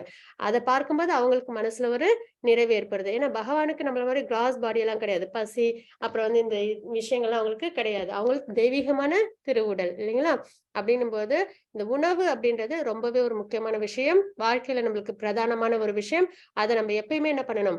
பகவானுக்கு ஆஃபர் பண்ணிட்டு நம்ம எடுத்துக்கிறது தான் சிறந்தது. பாபத்தை நமக்கு சேர்க்காது அப்படின்னு நம்ம தெரிஞ்சுக்கிறோம். சரிங்களா? நம்ம பார்த்துட்டு இருக்கிறது கர்மயோகம். தினப்படி நம்ம எந்த ஒரு உணவை சாத்வீகமான உணவு சரிங்களா? அதை நம்ம என்ன பண்ணணும்? பகவானுக்கு ஆஃபர் பண்ணிட்டு நம்ம எடுத்துக்கணும். இல்ல அப்படின்னா அது நமக்கு பாபத்தை கொடுக்கும். அதற்கான காரணத்தையும் நம்ம இந்த ஸ்லோகங்களை நம்ம பார்த்துட்டோம். அதற்கப்புறம் பாத்தீங்கன்னா சாண்டிங் சரிங்களா? எப்பயுமே நம்ம வந்து பகவானோட நாமத்தை உச்சரிக்கிறதுன்றது சிறந்தது. பகவானோட நாமம் வேறு, பகவான் வேறுன்றது கிடையாது. அதற்கு வந்து ராமர் அவதாரத்துல ஒரு எக்ஸாம்பிள் உண்டு. என்னன்னு பாத்தீங்கன்னா, பாலத்தை வந்து அவங்க வந்து கட்டிட்டு இருப்பாங்க. லங்கைக்கும் இங்க இந்தியாவுக்கும் இடையில பாலம் கட்டிட்டு இருப்பாங்க இல்லைங்களா? சீத்தையை மீட்டுட்டு வர்றதுக்காக. அப்போ எல்லா கற்கள்லயும் வந்து ராம் ராம் அப்படின்னு எழுதி எழுதி என்ன பண்ணுமோ இந்த குரங்குகள்லாம் வந்து பாலத்தை வந்து கட்டிட்டு இருக்கும் சரிங்களா? அப்ப அந்த கற்கள் எல்லாம் வந்து மேல மிதந்துகிட்டே இருக்குங்களாம். உடனே ராமர் வந்து பாப்பாங்களாம், என்ன எல்லா கல்லும் மிதக்குதே அப்படின்னு சொல்லிட்டு உடனே வந்து நானும் ஒரு கல்லை எடுத்து இதுல குடுக்குறேன் அப்படின்னு சொல்லிட்டு வைப்பாங்களாம். ராமர் போட்ட கல்லு உள்ளார போயிடுங்களாம். உடனே அப்ப வந்து ஹனுமன்கிட்ட கேட்பாங்க, நீங்க போட்டதெல்லாம் மிதக்குது, நான் போட்டது மட்டும் எதுக்காக வந்து மூழ்கி போச்சு அப்படின்னு கேட்டப்போ ஹனுமான் சொல்லுவாங்களாம், நாங்க எல்லாத்துலயும் உங்களோட பேரை வந்து நாங்க வந்து எழுதியிருக்கோம் அப்படின்றது, அதனால அந்த சக்தியினால அது வந்து மிதந்துட்டு இருக்கு அப்படின்னு. அப்ப நான் போட்டது எதனால உள்ளார போயிடுச்சு அப்படின்னு வந்து ராமர் வந்து கேட்பாங்க. அதாவது இது வந்து ஒரு எதுக்காக இந்த லீலை, பகவான் எந்த ஒரு லீலை செய்தாலும் அதுல நம்மளுக்கு ஏதோ ஒரு மெசேஜ் இருக்கும் சரிங்களா? அப்போ ராமர் வந்து இந்த லீலையை செஞ்சிருக்காங்க அப்படின்னா தான் வேறு, தன்னோட நாமம் வேறு அப்படின்றது கிடையாது. 2த்துக்குமே சக்தி உண்டு அப்படின்றத இன்னும் சொல்லப்போனா, தன்னை விட தன்னோட நாமத்துக்கு இன்னும் சக்தி அதிகம் அப்படின்றத உணர்த்துறதுக்காக இந்த லீலைய ராமாவதாரத்துல நிகழ்த்திருக்காங்க. சரிங்களா? அப்படிப்பட்ட திருநாமம், பகவானோட திருநாமம். அத நம்ம தினசரி நம்ம உச்சரிக்கணும். அதுவும் ஒரு செயல் இல்லைங்களா? நம்ம செய்யற ஒரு தவம். அப்போ ஹரிநாமம் உச்சரிக்கிறது சிறந்தது. மொத்தம் 4 யுகங்கள் இருக்கு. சத்யுகம், திரேதாயுகம், துவாபரயுகம், கலியுகம் அப்படி 4 யுகங்கள் இருக்கு. அதுல பாத்தீங்கன்னா சத்யுகத்துல மெடிடேஷன் பண்றது, தவம் பண்றது. அதாவது இந்த மனம் சென்சஸ்லாம் கண்ட்ரோல் பண்ணி தியானத்துல இருக்கிறது. அதே வந்து திரேதாயுகத்துல யாக யஜ்ஞங்கள் செய்யறது. அதே துவாபர யுகத்துல பாத்தீங்கன்னா temple worship, elaborate temple worship, 6 கால பூஜைகள்லாம் டெம்பிள்ல பண்றாங்க இல்லைங்களா? கோயில்கள்ல. அதே மாதிரி வீட்லயும் வந்து சிறந்த முறையில வழிபாட்டு முறையை நம்ம செய்யணும். அதே வந்து கலிகாலத்துல பாத்தீங்கன்னா பகவானோட நாமத்தை உச்சரிச்சாலே போதும். ஏன்னா நமக்கு ஆயுள் காலம் கம்மி, நமக்கு ஆன்மீகத்துல நல்ல ஒரு ஈடுபாடும் இருக்காது. அதுவும் இல்லாம நம்மளோட மந்த புத்தி அப்படின்றத கலிகாலத்தோட அடையாளங்களை நம்ம பார்க்கிறோம். அப்ப இவ்வளவு குறைபாடோட இருக்கிறதுனால நமக்கு கொடுக்கப்பட்ட பிரிஸ்கிரைப் டியூட்டி ரொம்ப சிம்பிளானது. என்ன அப்படின்னு பார்த்தோம்னா, பகவானோட நாமத்தை உச்சரிச்சாலே சத்தியுகத்துல தவம் செஞ்சா அதனோட பலன், அதே வந்து யாகம் செஞ்சா அதனோட பலன் திரேதாயுகத்துல, துவாபர யுகத்துல டெம்பிள் வர்ஷிப் பண்ண என்ன பலன் கிடைக்குமோ அவ்வளவு சிரமப்பட்டு செய்யற, ஸ்ரத்தையோட செய்யற அவ்வளவு தவங்களுக்கும் ஈக்குவலானது பகவானோட நாமத்தை உச்சரிக்கிறது, கலிகாலத்துல உச்சரிக்கிறது அப்படின்னு நம்ம தெரிஞ்சுக்கிறோம். சரிங்களா? அவ்வளவு சிம்பிளா நமக்கு பகவான் என்ன பண்ணிருக்காங்க, பகவானை அடையறதுக்கான மார்க்கத்தை கலிகாலத்துல கொடுத்திருக்காங்க. அப்ப நம்மளா ரொம்பவே சுக்கிருத்தி உள்ளவங்க. எதனாலனா இதெல்லாம் நம்ம தெரிஞ்சுக்கிறோம் பாருங்க. தெரிஞ்சுக்காமலே நிறைய பேர் வாழ்க்கை வாழ்ந்துட்டு இருக்காங்க இல்லைங்களா? நம்மளா தெரிஞ்சுக்கிறோம். அப்ப நம்ம என்ன பண்ணணும்? தெரிஞ்சுக்கிறதோட நிறுத்திட்டோம்னா பாதிதான் வந்திருக்கும்னு அர்த்தம். அதை நம்ம வாழ்க்கையிலும் நம்ம பயன்படுத்தணும். அப்போ நம்ம இன்னைக்கு பார்த்துட்டு கர்மயோகம். இதற்கு முன்னாடி நம்ம செய்யற செயல்ல நம்ம என்ன ஒரு உணவு எடுத்துக்கிட்டாலும் சாத்வீக உணவை பகவானுக்கு ஆஃபர் பண்ணணும் அப்படின்றத பார்த்தோம். இப்ப நம்ம பார்க்க போறது ஹரிநாமத்தை உச்சரிக்கணும். நிறைய பேசுறோம் இல்லைங்களா? தினப்படி நம்ம நிறைய விஷயங்கள் பேசுறோம் இல்லைங்களா? ஆனால் வந்து அந்த பேச்சினால நமக்கு எவ்வளவு நன்மை அப்படின்னு பார்த்தோம்னா ரொம்பவே கம்மிதான். ஆனா பகவானோட நாமத்தை நம்ம உச்சரிக்கணும். ஏன்னா பேசுற திறமை நமக்கு தான் பகவான் கொடுத்திருக்காங்க மனிதர்களுக்கு. அப்ப அந்த திறமையை நம்ம என்ன பண்ணணும்? பகவானுக்காக நம்ம செயல்படுத்தணும் அப்படின்றத நம்ம இங்க பார்க்கிறோம். அப்படி இருக்கும் பட்சத்துல இங்க பாத்தீங்கன்னா சைத்தன்ய மகாபிரபு, நம்ம இஷ்கான் ஃபாலோ பண்ணிட்டு இருக்கோம் இல்லைங்களா? கௌடிய சம்பிரதாயம். இதுல பாத்தீங்கன்னா சைத்தன்ய மகாபிரபுவோட அவதாரம் நிகழ்ந்தது 500 ஆண்டுகளுக்கு முன்னாடி. சரிங்களா? பகவானோட அவதாரமே சைத்தன்ய மகாபிரபு, கிருஷ்ணரோட அவதாரமே அப்படின்றத நம்ம தெரிஞ்சுக்கிறோம். அவங்க என்ன பண்ணாங்க அப்படின்னு பாத்தீங்கன்னா, சைத்தன்ய மகாபிரபு, நித்யானந்த பிரபு, அத்வைதா பிரபு, அதுக்கப்புறம் வந்து கதாதர பிரபு, ஸ்ரீவாஸ், இந்த மாதிரி 5 பேர் எப்பயுமே பகவான் வந்து அசோசியேட்ஸோட வருவாங்கன்றதுதான் நம்ம பார்க்கிறது. ராமர் காலத்துல என்ன பண்ணாங்க, லட்சுமணன், பரதன், சத்ருக்னன் இவங்களோட வந்தாங்க இல்லைங்களா. அது மாதிரி கிருஷ்ணரா வந்து அவதாரம் எடுக்கும்போதும் பலராமர், அப்புறம் பாத்தீங்கன்னா கோபா கோபீஸ், யசோதாமா, நந்த மகாராஜ், இந்த மாதிரி எல்லாரோடையும் அவங்க டிசெண்ட் ஆனாங்க. எப்பயுமே அந்த மாதிரி வர்றதுக்கான காரணம் நமக்காக, அதாவது நமக்கு சரியான பாதையை தெரிவிக்கணும்ன்றதுக்காக. இன்னொன்னு, அவங்க பக்தர்களுக்கு அவங்க என்ன பண்றாங்க, அவங்க தன்னோட அன்பை வெளிக்காட்டுறாங்க. இப்ப அர்ஜுனனுக்கு அவங்க என்ன பண்ணாங்க, தேர் ஓட்டுனாங்க இல்லைங்களா. தன்னோட அன்பை அர்ஜுனருக்கு அவங்க வெளிப்படுத்துறாங்க. பகவான் சுப்ரீம் பர்சனாலிட்டி ஆஃப் காட் இருந்தாலும் அவங்க என்ன பண்றாங்க, தன்னோட அன்பை பக்தர்களுக்கு அவங்க வெளிப்படுத்துறாங்க தேர் ஓட்டி இல்லைங்களா. அந்த மாதிரி ஒரு தாத்பரியத்துக்காகவும் என்ன பண்றாங்க, அவங்க எப்பயுமே அவங்க டிசெண்ட் ஆவாங்க, அவதாரம் எடுப்பாங்க. அந்த மாதிரி சைத்தன்ய மகாபிரபு அவதாரத்துல பாத்தீங்கன்னா, பலராமர் வந்து நித்யானந்த பிரபுவா இருப்பாங்க. அத்வைதாச்சாரியர் வந்து சிவபெருமானோட அவதாரம், கதாதர் ராதாராணியோட அவதாரம், ஸ்ரீவாஸ் நாரதரோட அவதாரம், சைத்தன்ய மகாபிரபு கிருஷ்ணரோட அவதாரம். சரி, எதற்காக இந்த அவதாரம் அப்படின்னு பார்த்தோம்னா, கலிகாலத்துல பக்தி மார்க்கத்துல வர்றது ரொம்பவே சிரமம். அப்ப அவங்களுக்குலாம் நாம சங்கீர்த்தனத்தை கொடுக்கணும். ஏன்னா ஹரிநாமம் மட்டும்தான் கடை தேர்றதுக்கான ஒரே வழி.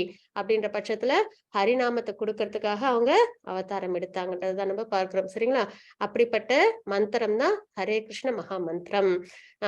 அதற்கு முன்னாடி நம்ம வந்து என்ன பண்ணணும், ஹரே கிருஷ்ண மகா மந்திரத்தை உச்சரிக்கிறதுக்கு முன்னாடி ஜெய் ஸ்ரீ கிருஷ்ண சைத்தன்ய பிரபு நித்யானந்த ஸ்ரீ அத்வைத கதாதர ஸ்ரீவாசதி கௌர பக்த விருந்த அப்படின்னு இந்த பஞ்ச தத்துவ மந்திரத்தை உச்சரிச்சுட்டு நம்ம என்ன பண்ணணும், ஹரே கிருஷ்ண மகா மந்திரத்தை ஜபிக்கணும். எதனால இதை நம்ம உச்சரிக்கணும், ஏன்னா இவங்க எல்லாரும் சைத்தன்ய மகாபிரபு, நித்யானந்த பிரபு, அத்வைதாச்சாரியர், கதாதர, ஸ்ரீவாஸ் இவங்க 5 பேரும் சேர்ந்துதான் இந்த நாம சங்கீர்த்தனத்தை எல்லாருக்கும் கொண்டு வந்து கொடுத்தாங்க இல்லைங்களா. அப்ப அவங்களுக்கு எல்லாம் நன்றிகள் தெரிவிக்கும் விதமா நம்ம பக்தியில சிறந்து இருக்கணும் அப்படின்ற ஒரு வேண்டுதலோட நம்ம பஞ்சதத்துவ மகாமந்திரத்தை உச்சரிச்சுட்டு அதற்கப்புறம் ஹரே கிருஷ்ண மகாமந்திரத்தை நம்ம சிறந்த முறையில நம்ம உச்சரிக்கணும். ஹரே கிருஷ்ண கிருஷ்ண கிருஷ்ண ஹரே ஹரே, ஹரே ராம ராம ராம ஹரே ஹரே. மந்திரம் அப்படின்றது ரொம்பவே சிறந்தது, உன்னதமானது. சரிங்களா. அதற்குன்னு ஒரு சக்தியும் உண்டு. அப்படின்னும் போது நம்ம ஹரே கிருஷ்ண மகாமந்திரத்தை நித்தியப்படி நம்ம வாழ்க்கையில நம்ம நாட்களை நம்ம உச்சரிக்கணும். இதுதான் வந்து பஞ்சதத்துவ மந்திரம். இது ஹரே கிருஷ்ண மகாமந்திரம். இது இன்னைக்கான இது டிரைவ்ல உங்களுக்கு வந்து அவசியம் இருக்கும். அவசியம் இதை வந்து நீங்க மெமரைஸ் பண்ணிக்கணும். அதாவது பஞ்சதத்துவ மந்திரத்தை, ஹரே கிருஷ்ண மகாமந்திரம் ரொம்பவே சுலபமானது, ஈஸியா நம்ம அதை உச்சாரணம் பண்ணிடலாம். ஹரே கிருஷ்ண மாதாஜி 3.21. யத்யதாச்சரதி ஸ்ரேஷ்டஸ்தத்ததேவேதரோ ஜனः ச யத் பிரமாணம் குருதே லோகஸ்ததனுவர்த்ததே. ஹரே கிருஷ்ணா. ஹரே கிருஷ்ண மாதாஜி. பெரிய மனிதன், அதாவது முன்மாதிரியாக இருங்கள் அப்படின்றத நம்ம இங்க பார்க்கிறோம். பெரிய மனிதன் எத்தகைய செயல்களை செய்கின்றானோ அதையே பொதுமக்களும் பின்பற்றுகின்றனர். தன் செயல்களால் எந்த தரத்தை அவன் ஓமையாக அமைத்து காட்டுகின்றானோ அதையே உலகம் முழுவதும் பின்பற்றுகிறது அப்படின்னு நம்ம இங்க பார்க்கிறோம். அர்ஜுனர் என்ன சொல்லிட்டாங்க, போர் பண்ண மாட்டேன் அப்படின்னு சொன்னாங்க இல்லைங்களா. விருப்பம் இல்லை அப்படின்றத பகவான்கிட்ட ஒரு குறிப்பிட்டாங்க. அப்போ அர்ஜுனருக்கு பகவான் என்ன சொல்றாங்க, அர்ஜுனர் ஒரு சிறந்த போர் வீரர். அப்போ அர்ஜுனர் போர் பண்ணல இந்த ரீசனுக்காக அப்படின்னு சொன்னா பின்னாடி வரவங்களும் என்ன பண்ணுவாங்க, அர்ஜுனனே போர் பண்ணல அதனால நாங்களும் பண்ண மாட்டோம் அப்படின்றத வந்து அவங்களும் ஃபாலோ பண்ணிடுவாங்க இல்லைங்களா. அதனாலதான் பெரிய மனிதன் எத்தகைய செயல்களை செய்கின்றானோ அதையே பொதுமக்களும் பின்பற்றுகின்றனர். தன் செயல்களால் எந்த தரத்தை அவன் உண்மையாக அமைத்து காட்டுகின்றானோ அதையே உலகம் முழுவதும் பின்பற்றுகிறது அப்படின்னு நம்ம பார்க்கிறோம். அப்ப நம்மளோட செயல்பாடு இப்படி இருக்கணும். அர்ஜுனர் வந்து பகவான் சொன்னாங்க, சரி போர் பண்றாங்க. அப்ப நம்மளுடைய செயல்கள் எப்படி இருக்கணும், நம்மளும் வந்து கிருஷ்ணா கான்சியஸ்னஸ் பக்தி மார்க்கத்துல நம்ம வாழ்க்கை சிறந்த முறையில கொண்டு வந்து அதை எல்லாருக்கும் எடுத்துக்காட்ட நம்ம கொடுக்கணும் அப்படின்றதான் இந்த ஸ்லோகத்துல நம்ம தெரிஞ்சுக்கிறோம் பிராக்டிக்கல் அப்ளிகேஷனா. இன்னொரு விஷயமும் பாத்தீங்கன்னா, பகவான் கிருஷ்ணர் அவங்களுக்குன்னு வந்து எந்த ஒரு விஷயமும் இந்த ஜட உலகத்துல கிடையாது இல்லைங்களா. ஏதாவது இங்க வந்து அவங்க, அதாவது கோலோகத்துல சர்வ சந்தோஷங்களும் எல்லாமே நிறைஞ்சிருக்கு, ஒரு குறையில்லாத ஒரு இடம். அங்க இருந்து பகவான் வைகுண்டம் கோலோகத்துல இருந்து எதற்காக இங்க இந்த ஜட உலகத்துல அவதாரம் எடுக்கணும், அவங்களுக்கு அவசியம் இல்லை இல்லைங்களா. ஆனா அவங்க எதற்காக எடுக்கிறாங்க, எதற்காகன்னா அந்த அவதாரங்கள் மூலியமா நமக்கு ஒரு வழிகாட்டுதல் அவங்க கொடுக்குறாங்க. அப்போ ராமரை பார்க்கும்போது நம்மளுக்கு தெரியுது ஒரு உயர்ந்த மனிதன் தன்னோட வாழ்க்கையை இந்த மாதிரி வாழணும் அப்படின்றது. சீதாமாவை பார்க்கும்போது நமக்கு தெரியுது இல்லைங்களா? அப்போ ஒரு லக்ஷ்மணன் அவங்கள பார்க்கும்போது பகவானுக்கு எப்படி சேவை பண்ணணும் அப்படின்றத நம்ம தெரிஞ்சுக்கிறோம் இல்லைங்களா? அதே மாதிரி கிருஷ்ண அவதாரத்துல நம்ம நிறைய விஷயங்கள் நம்ம தெரிஞ்சுக்கிறோம். பகவானோட லீலைகள்ல இருந்து நம்ம ஒரு ஒரு விஷயமும் தெரிஞ்சுக்கிறோம். இப்ப தாமோதர் லீலை அப்படின்னு எடுத்துக்கிட்டோம்னா அதுல அவங்கள கட்டுறதுக்கு 2 இன்ச் கேப் இருந்துகிட்டே இருந்தது. அப்போ அது எதற்காக அப்படி அந்த மாதிரி ஒரு 2 இன்ச் கேப் யசோதாமாவால கட்டவே முடியல பகவான. அப்போ அந்த 2 இன்ச்சுக்கு தாத்பரியம் என்ன அப்படின்றத பார்க்கும்போது பகவான் நமக்கு உணர்த்தினது யசோதாமாவோட எண்டிவர் எப்படியாவது பகவானை கட்டிடணும் அப்படின்ற ஒரு எண்ணத்துல அவங்க வந்து கட்ட முயற்சி பண்ணாங்கல்ல, வேற எதை பத்தி யோசிக்கவே இல்லை. பகவான் எப்படியாவது ஓரளவோட கட்டிடணும்னு. அந்த மாதிரி நம்ம பக்தி மார்க்கத்துல எந்த ஒரு டீவியேஷனும் இல்லாம இருக்கணும் அப்படின்றது உணர்த்துறதுக்காகவும், அந்த மாதிரி யார் ஒருத்தவங்க டீவியேஷன் இல்லாம பக்தியில ஈடுபடுறாங்களோ அவங்களுக்கு பகவானோட அனுகிரகம் கிடைக்கும். அப்ப பகவான அவங்களால பக்தியால கட்ட முடியும் அப்படின்றத உணர்த்துறாங்க இல்லைங்களா? அப்ப இந்த மாதிரி நிறைய விஷயங்கள் நமக்கு பகவான் வந்து அவங்களுக்கு இங்க இந்த உலகத்துல வந்து எந்த ஒரு விஷயமும் இல்லைனாலும் வழிகாட்டுறதுக்காக பகவான் என்ன பண்றாங்க? அவங்க அவதாரம் எடுக்கிறாங்கன்றத நம்ம பார்க்கிறோம். அப்போ அததான் நம்ம இங்க தெரிஞ்சுக்கிறது. பெரிய மனிதன் எத்தகைய செயல்களை செய்கின்றானோ அதையே பொதுமக்களும் பின்பற்றுகின்றனர். நம்மளுக்கு புரிஞ்சுக்க முடியுது இல்லைங்களா? ஈஸியா இப்போ ஒரு உதாரணம் இருந்தனாலே நம்மளால ஃபாலோ பண்ண முடியும். அப்போ தன் செயல்களால் அந்த எந்த தரத்தை அவன் உவமை அமைத்து காட்டுகிறானோ அதே உலகம் முழுவதும் பின்பற்றுகிறது அப்படின்னு நம்ம இந்த ஸ்லோகத்துல தெரிஞ்சுக்கிறோம். மாதாஜி 3.36-38. 38. श्री भगवान् अर्जुन उवाच अत केन प्रयुक्तोऽयं पापं चरति पूरुषः अनिच्छन्नपि वार्ष्णेय बलादिव नियोजितः. 338. श्री भगवान् उवाच धूमेनाव्रियते वह्निर्यथा दर्शिमलेन च यतोल्बेनावृतो गर्भस्तथा तेनेदमावृतम्. हरे कृष्णा. ஹரே கிருஷ்ண மாதாஜி. அர்ஜுனர் கூறினார், விஷ்ணு குலத்தவரே, விருப்பம் இல்லாவிட்டாலும் பலவந்தமாக ஈடுபடுத்தப்படுவது போல ஒருவன் பாப காரியங்களை செய்ய எதனால் தூண்டப்படுகின்றான் அப்படின்றத கேட்கிறாங்க. இது நமக்காக அர்ஜுனர் கேட்ட கேள்வி இல்லைங்களா? நமக்குமே பாவம் செய்ய விருப்பம் இருக்காது, இருந்தாலும் பலவந்தமா நம்ம வந்து அதை செய்யறோம் இல்லைங்களா? அப்ப எதனால அந்த மாதிரி நடக்குது அப்படின்றத இந்த கொஸ்டின்ல அர்ஜுனர் வந்து பகவான் கிட்ட கேட்டிருக்காங்க. பகவான் அதற்கான காரணத்தை இங்க குறிப்பிட்டிருப்பாங்க. எவ்வாறு நெருப்பு புகையாலும் கண்ணாடி தூசாலும் கருப்பையாலும் மறைக்கப்பட்டுள்ளதோ அவ்வாறே காமத்தின் பல்வேறு நிலைகளினால் உயிர்வாழிகளும் மறைக்கப்பட்டுள்ளனர் அப்படின்னு நம்ம இங்க தெரிஞ்சுக்கணும். சரிங்களா? அப்போ என்ன காரணம்? ஆசை. அதுதான் காரணம். சரிங்களா?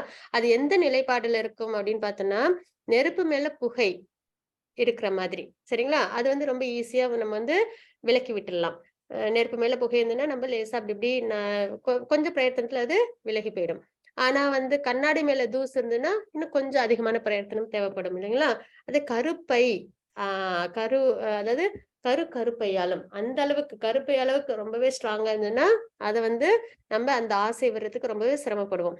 இத வந்து உதாரணத்தோடையும் வந்து நிலைப்பாட்டோட சொல்லணும் போது கருப்பைன்றது மரம் செடி கொடிகள் அதோட கான்சியஸ்னஸோட சம்மந்தப்படுத்துவாங்க. கண்ணாடி மேல தூசுன்றத மிருகங்களோட சம்மந்தப்படுத்துவாங்க. நெருப்பின் மேல் புகைன்றது மனிதர்களோட. ஏன்னா நமக்கு வந்து தெரிய வந்துடும் இது பாவம், இது செய்யக்கூடாது அப்படின்னு நம்ம தெரிஞ்சுப்போம் இல்லைங்களா ஈஸியா. அப்ப நம்ம அந்த விஷயங்கள் நம்மள ஈடுபடுத்திக்க மாட்டோம் இல்லைங்களா? அப்போ ஆசை எப்படி இருக்குதான், இந்த 3 விதமா இருக்கு. ஒரு சிலவங்களுக்கு தப்புன்னு தெரியும், தெரிஞ்சுன்னா எனக்கு இது வேண்டாம் அப்படின்றத ஈஸியா இருந்து கிவ் அப் பண்ணிடுவாங்க. அதே இன்னும் சிலவங்களுக்கு அது ரொம்பவே பிடிச்சிருக்கும், அதனால ரொம்ப கொஞ்சம் கண்டிப்போட அவங்கள வந்து நம்ம வந்து விளக்கணும். ஒரு குழந்தையே இருக்கட்டுமே, சில குழந்தைகள் நம்ம வந்து இது வேண்டாம், ஜுரம் அடிக்குது ஐஸ்கிரீம் சாப்பிடாதுன்னா சரின்னு சொல்லிட்டு விட்டுரும். அதே இன்னொரு சில குழந்தைகள் என்ன பண்ணா, இல்ல இல்ல எனக்கு வேணும் அப்படின்னு அடம் பண்ணும். கொஞ்சம் கண்டிப்போட இல்ல சாப்பிட்டா இன்னும் உடம்பு சரியில்லாம போயிடும் அப்படின்னு சொன்னோம்னா அது கொஞ்சம் அமைதியாயிடும். இன்னும் சில குழந்தைங்க உருண்டு பரண்டு எப்படியாவது வாங்கி சாப்பிட்டுட்டு மறு வேலை பார்க்கும் இல்லைங்களா? அப்ப இந்த மாதிரி ஆசைகள் வந்து மனிதர்கள் கிட்ட இருக்கு. அப்ப இந்த ஆசைகள்னால அவங்க என்ன பண்ணிடுறாங்க, அவங்க பாப செயல்ல பலவந்தமா ஈடுபடுறாங்க அப்படின்றத நம்ம இங்க தெரிஞ்சுக்கிறோம். அப்ப நம்மளோட ஆசைதான் காரணம்னா அந்த ஆசையை நம்ம சரிவர ஃபாலோ பண்ணணும். என்ன மாதிரி ஆசைகள் நம்ம படுறோம், அது சரியா நமக்கு நன்மையை ஏற்படுத்துமா, நம்ம நரகத்துக்கு கொண்டு போகாம கஷ்டத்தை கொடுக்காத ஆசைகளா இருக்கா அப்படின்றத நம்ம தெரிஞ்சுக்கிட்டு அந்த மாதிரி ஆசைகளை நம்ம வாழ்க்கையில திருப்தி பண்ணிக்கலாம். முக்கியமா ஆசை பகவான் மேல நம்ம வச்சுட்டோம்னா நம்மளுக்கு உயர்ந்த நிலையை நம்மளுக்கு கொடுக்கும். மத்தது 3.42. இந்திரியாணி பராண்யாஹு இந்திரியேப்ய பரம் மனஹ மனசஸ்து பரா புத்தே யோ புத்தே பரதஸ்து சஹா. ஹரே கிருஷ்ணா. கிருஷ்ண மாதாஜி.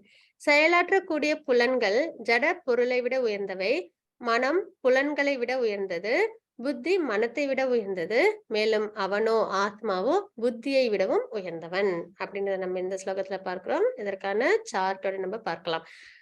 இதற்கு அடுத்தது இருக்கு இந்த சார்ட். அதுக்கு முன்னாடி இதையும் பார்த்துடலாம். செயலின் தளங்கள் அப்படின்னு பார்த்தோம்னா உடல் சம்பந்தப்பட்ட ஆசைகளை திருப்தி பண்ணிக்கிறாங்க இல்லைங்களா, அதுதான் இருக்கலே அடிமட்ட நிலை. அதற்கப்புறம் பாத்தீங்கன்னா புலன்களை திருப்தி பண்ற தளம், அந்த மாதிரி ஆக்டிவிட்டிஸ், புலன்களை சந்தோஷப்படுத்துற செயல்களில் ஈடுபடுறது. அதுக்கும் உயர்ந்தது மனத்தை திருப்தி பண்ற விஷயத்துல ஈடுபடுத்திப்பாங்க. அப்புறம் அறிவு சார்ந்த விஷயங்கள்ல தன்னை ஈடுபடுத்திப்பாங்க. ஆன்மீகத்துல தன்னை ஈடுபடுத்திக்கிறாங்க இல்லைங்களா, அதுதான் உயர்ந்த தளம். ஆன்மீகத்துக்கு சம்பந்தப்பட்ட செயல்கள்ல தன்னை ஈடுபடுத்திக்கிறாங்க இல்லைங்களா, அதுதான் இருக்கலே உயர்ந்தது, நமக்கு நன்மை தரக்கூடிய விஷயமும் அப்படின்றத நம்ம இங்க தெரிஞ்சுக்கிறோம். இதுதான் இந்த ஸ்லோகத்தோட சார்ட். சரிங்களா. செயலாற்றக்கூடிய புலன்கள் ஜட பொருளை விட உயர்ந்தவை, மனம் புலன்களை விட உயர்ந்தது, புத்தி மனத்தை விடவும் உயர்ந்தது, மேலும் அவனோ ஆத்மாவோ புத்தியை விடவும் உயர்ந்தவன் அப்படின்ற நம்ம இந்த ஸ்லோகத்துல பார்த்தோம் இல்லைங்களா. இதுதான் அந்த ஸ்லோகத்துக்கான இது ஸ்லைடு. இது என்ன அப்படின்னு பார்த்தோம்னா நம்மளோட உடம்பு வந்து ஒரு தேர் அப்படின்னு நம்ம வச்சுக்கலாம், சேரியட். ஓகேங்களா. அப்போ இந்த நமக்கு 5 புலன்கள் இருக்கு இல்லைங்களா, அதுதான் இந்த 5 குதிரைகள். நம்மளோட மனம் இருக்கு இல்லைங்களா, அதுதான் இந்த கயிறு. அதுக்கப்புறம் நம்மளோட புத்தி, அதுதான் டிரைவர். சரிங்களா, சேரியட்டை வழி நடத்துறது. அதுக்கப்புறம் ஆத்மா, பேசஞ்சர். நம்ம இந்த உடம்புல இருக்கோம். இந்த உடல் வந்து ஒரு சாதனம். எதற்கான சாதனம்? பக்தி சேவை செஞ்சு பகவானை அடையறதுக்காக. நாம என்ன பண்ணிட்டு இருக்கோம், நம்மளுக்கு தேவையான விஷயங்களை செஞ்சு நம்ம இந்த வாழ்க்கையை நம்ம வாழ்ந்துட்டு இருக்கோம் இல்லைங்களா. அதுதான் நம்ம இங்க தெரிஞ்சுக்கிறது என்னன்னா, ஆத்மா பேசஞ்சர், மனம் வந்து கயிர், புத்தி டிரைவர், அதுக்கப்புறம் இந்த புலன்கள் 5 குதிரைகள்னு பார்க்கிறோம். சரிங்களா.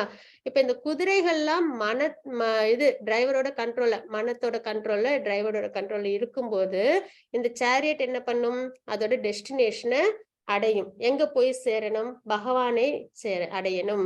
நித்திய சூரிகளை நித்தியமா பகவானோட அரவணைப்புல நம்ம சந்தோஷமா இருக்க வேண்டும் அப்படின்றத டெஸ்டினேஷன் இல்லைங்களா.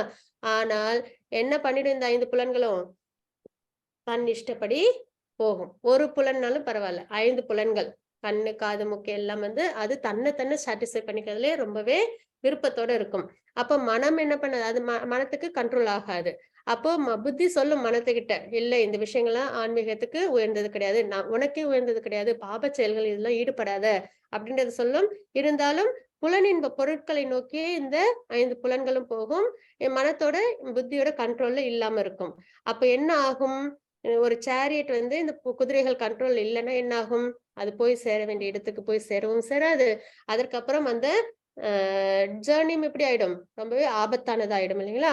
அதுதான் நம்ம இந்த ஜட வாழ்க்கையில அனுபவிக்கிற கஷ்டங்கள். சரிங்களா. அப்ப எங்க நம்ம சரி பண்ணணும், புலனின்ப பொருட்கள்ல கவனம் வைக்கணும். அப்புறம் இந்த புலன்களை நம்ம சரியான பாதையில நம்ம கொண்டு போகணும். மனம் அதை கண்ட்ரோல் பண்ணணும். புத்தி சொல்றத மனம் கேட்கணும். அப்போ ஆத்மா சந்தோஷமா இருப்பாங்க, பகவானோட பக்தி சேவையில இருப்பாங்கன்றத நம்ம தெரிஞ்சுக்கிறோம். இன்க்ளூடிங் நம்மளோட பிரிஸ்கிரைப் டியூட்டியை செஞ்சுக்கிட்டே, நம்மளோட கடமைகளை செஞ்சுக்கிட்டே அப்படின்னு நம்ம இங்க தெரிஞ்சுக்கிறோம். சரிங்களா. சரி, அப்போ புலனின்ப பொருட்கள்ல ஈடுபடக்கூடாது. ஆனால் இந்த புலன்களும் மனமும் ஆக்டிவானது, என்னைக்குமே அமைதியாவே இருக்காது, ஏதாவது ஒரு விஷயத்துல என்கேஜ் பண்ணிக்கிட்டே இருக்கும் இல்லைங்களா. அப்ப அதை நம்ம எப்படி என்கேஜ் பண்ணலாம், அதற்கான ஸ்லைடு தான் இது. சரிங்களா. கண்கள் என்ன பண்ணணும், பகவான தரிசிக்கிறதுக்கு. கோயிலுக்கு போனா வேற எதையும் கவனிக்காம என்ன பண்ணணும்? பகவானோட திருமேனி அழகு. பகவான் எதற்காக ரொம்ப அழகா காட்சி குடுக்குறாங்க. அலங்காரம்லாம் பண்ணிக்கிட்டு. அந்த அழகு நம்ம இப்போ ஒரு பூ அழகா இருந்ததுன்னா, நம்ம இன்னும் ஒரு தடவ பார்க்கிறோம் இல்லைங்களா? அப்ப பகவான் அவ்வளவு அழகா அலங்காரம் பண்ணி, பகவான் எதற்காக கோயில்ல இருக்காங்க, அர்ச்சா விக்கிரகத்துல. அவங்கள அப்படியே நம்ம மனசுல உள்வாங்கி, நம்ம என்ன பண்ணணும்? மெடிடேட் பண்ணணும் அப்படின்றதுக்காக தான். சரிங்களா? அப்ப பகவானின் அர்ச்சா விக்கிரகத்தை தரிசனம் செய்ய மற்றும் பகவத்கீதை, பாகவதம் போன்ற வேத புத்தகங்களை படிக்கவும் பயன்படுத்த வேண்டும் அப்படின்னு நம்ம தெரிஞ்சுக்கிறோம். புலன்களை எப்படி நம்ம பக்தி மார்க்கத்துல நல்ல விஷயத்துல பிரிஸ்கிரைப் டியூட்டில நல்ல விஷயங்கள்ல அப்புறம் பக்தியில பகவான் மேல சரிங்களா இப்படி நம்ம என்கேஜ் பண்ணணும். அப்புறம் கிருஷ்ணர் அதாவது கண் பார்த்துட்டோம், ஒரு புலன் பார்த்துச்சு மூக்கு. கிருஷ்ணருக்கு வழங்கப்பட்ட துளசி இலைகள், மலர்கள், கிருஷ்ண பிரசாதம் போன்ற நல்ல வாசனைகளை முகர்ந்து பார்க்க பயன்படுத்தப்பட வேண்டும் அப்படின்னு நம்ம இங்க பார்க்கிறோம். சரிங்களா? கோயிலுக்குள்ள போனாலே புத்துணர்ச்சி வருது இல்லைங்களா? துளசி வாசனை, அப்புறம் அங்க உள்ள நல்ல நல்ல பூக்களின் வாசனை, இதெல்லாம் முகரும்போது நமக்கு என்ன ஏற்படுது? ஒரு புத்துணர்ச்சி. டயர்டா போனா கூட புத்துணர்ச்சி ஏற்படுது இல்லைங்களா? அப்போ மூக்கு அது வந்து இப்ப நம்ம வீட்லயே கூட நல்ல தீபங்கள் இது சாம்பிராணி இதெல்லாம் போடும்போது எப்படி இருக்கு? நம்மளுக்கு ஒரு புத்துணர்ச்சி ஏற்படுது இல்லைங்களா? அப்ப அந்த மாதிரி பகவானுக்கு சம்பந்தப்பட்ட விஷயத்துல நம்ம என்கேஜ் பண்ணணும். காது. கிருஷ்ணரின் பஜனைகள், தெய்வீக இசை கேட்பது மற்றும் பகவத்கீதை, பாகவதம் கேட்பது இதெல்லாம் தான் வந்து என்கேஜ் பண்ணணும். கேட்கிறதுன்றது சிறந்த ஒரு தாத்பரியம். அது என்ன அப்படின்றத நம்ம 7th சாப்டர் அப்ப பார்ப்போம். அப்போ கேட்கறது வந்து உயர்ந்த ஒரு விஷயம் அப்படின்னு நம்ம பார்க்கணும். நம்ம பகவத்கீதை, பாகவதம் இந்த மாதிரி விஷயங்களை கேட்கணும். பகவான் சம்பந்தப்பட்ட விஷயங்கள், நல்ல நல்ல விஷயங்கள் நம்ம கேட்கலாம். கைகள். கிருஷ்ணருக்கு அர்ச்சனை செய்ய, பிரசாதம் செய்ய மற்றும் கிருஷ்ணரின் பாதங்களை வணங்க கைகளை பயன்படுத்த வேண்டும். பகவானுக்கு அர்ச்சா விக்கிரகங்களுக்கு தேவையான விஷயங்கள்லாம் செய்யறதுக்கு அந்த மாதிரி நம்ம பயன்படுத்தணும்ன்றதை நம்ம இங்க தெரிஞ்சுக்கிறோம். சரிங்களா? வாய். இது ரொம்ப இதெல்லாம் வந்து ஒரு ஒரு புலனுக்கும் ஒரு ஒரு செயல் தான். ஆனா நாக்குக்கு மட்டும் 2 செயல். ஒண்ணு பேசுறது, இன்னொன்னு சுவைக்கிறது. சரிங்களா? அப்ப நாக்கு. கிருஷ்ணர் பிரசாதம் போன்ற சிறந்த உணவை ருசிக்க வேண்டும் மற்றும் கிருஷ்ண பஜனை செய்யவும், கிருஷ்ணரை பற்றி பேசவும், கிருஷ்ணரின் புகழை பற்றி மற்றவருக்கு கூறவும் பயன்படுத்த வேண்டும். இதுதான் சிறந்த பயன்பாடு. சரிங்களா? இப்ப நம்ம என்ன பார்த்துட்டு இருக்கோம்? கர்மயோகம் பார்த்துட்டு இருக்கோம். நம்மளோட புலன்கள், மனம், புத்தி எல்லாமே பகவானுக்கு சம்பந்தப்பட்ட செயல்கள்ல எப்படி நம்ம ஈடுபடணும்ன்றத நம்ம பார்த்துட்டு இருக்கோம். அப்போ இங்க நம்ம பார்த்துட்டு இருக்கலாம் புலன்களை எப்படி பகவான் மேல சம்மந்தப்படுத்துறதுன்னு. அப்ப நாக்குன்னும் போது பகவானுக்கு ஆஃபர் பண்ண பிரசாதத்தை எடுத்துக்கணும். பகவானை பத்தி பேசுறது சிறந்தது, ஹரிநாம சங்கீர்த்தனம் சிறந்தது அப்படின்னு நம்ம இங்க தெரிஞ்சுக்கிறோம். சரிங்களா? இந்த மாதிரி புலன்களை நம்ம என்கேஜ் பண்ணும்போது ஃபர்ஸ்ட் ஆரம்பத்துல அவ்வளவு ருசிக்காது. சரிங்களா? ஏன்னா நம்மளோட சென்சஸே சாட்டிஸ்ஃபை பண்ணி பழகிட்டோம் பல ஜென்மங்களா. அப்படின்னும் போது நம்மளுக்கு உடனே வந்து இந்த ஒரு மாற்றம் ஏற்படுமானா கிடையாது. ஆனா திரும்ப திரும்ப இந்த மாதிரி நிறைய கிளாஸஸ் டிவோட்டிஸோட அசோசியேஷன்ல இருந்து இருந்தோம் அப்படின்னா கண்டிப்பா இதை கேட்க கேட்க ஒரு நாள் இல்ல ஒரு நாள்னாலும் நமக்கு அந்த மாற்றங்கள் ஏற்படும். இன்னைக்கு நம்ம தெரிஞ்சுக்கிறது கண்டிப்பா ஹரிநாம சங்கீர்த்தனத்தை உச்சரிக்கணும். அப்புறம் வந்து பகவானுக்கு உணவை சமர்ப்பிச்சு எடுத்துக்கணும். மற்றபடி அதிகமா கோயிலுக்கெல்லாம் போகிறது, அந்த மாதிரி பகவானோட விக்கிரகங்களை நல்லபடியா நம்ம வந்து உள்வாங்கணும். வீட்லயும் வந்து விக்கிரகங்கள்லாம் இருந்ததுன்னா அது ஏதோ சிலையா நினைக்காம பகவானே அங்க வந்து நம்ம கூட இருக்காங்க. ஏன்னா வந்து கலிகாலத்துல பகவான் நம்ம கூட வந்து இருக்கிறது இல்லை இல்லைங்களா? திரேதயுகம், துவாபரயுகம் மாதிரி. ஆனா பகவான் கலிகாலத்துல புக்ஸ் மூலியமா கிரந்த வடிவத்திலையும் அப்புறம் அச்சா விக்கிரகத்திலையும் நித்தியபடி இருக்கிறாங்கன்றதை நம்ம உணர்ந்து நம்ம செய்யும்போது கண்டிப்பா நம்மளுடைய புலன்களும் மனமும் நம்ம பகவான் மேல என்கேஜ் பண்ண முடியும் அப்படின்றத நம்ம இங்க தெரிஞ்சுக்கிறோம். சரிங்களா? இதுதான் நம்ம இன்னைக்கு பார்த்த கர்மயோகால பகவான் நமக்கு குறிப்பிட்ட உபதேசங்கள். वांछा कल्पतरुभ्यश्च कृपा सिंधु भयेव च पतितानां पावनेभ्यो वैष्णवेभ्यो नमो नमः। अनंत कोटि वैष्णववृंद की जय। श्रील प्रभुपाद की जय। हरे कृष्ण। भगवद्गीतासु विद्यायां योगशास्त्रे श्रीकृष्णार्जुन संवादे कर्मयोगो नाम तृतीयोऽध्यायः। सर्वं कृष्णार्पणमस्तु। हरे कृष्ण माताजी। हरे कृष्ण माताजी। सारी माताजी मறந்துட்டேன்।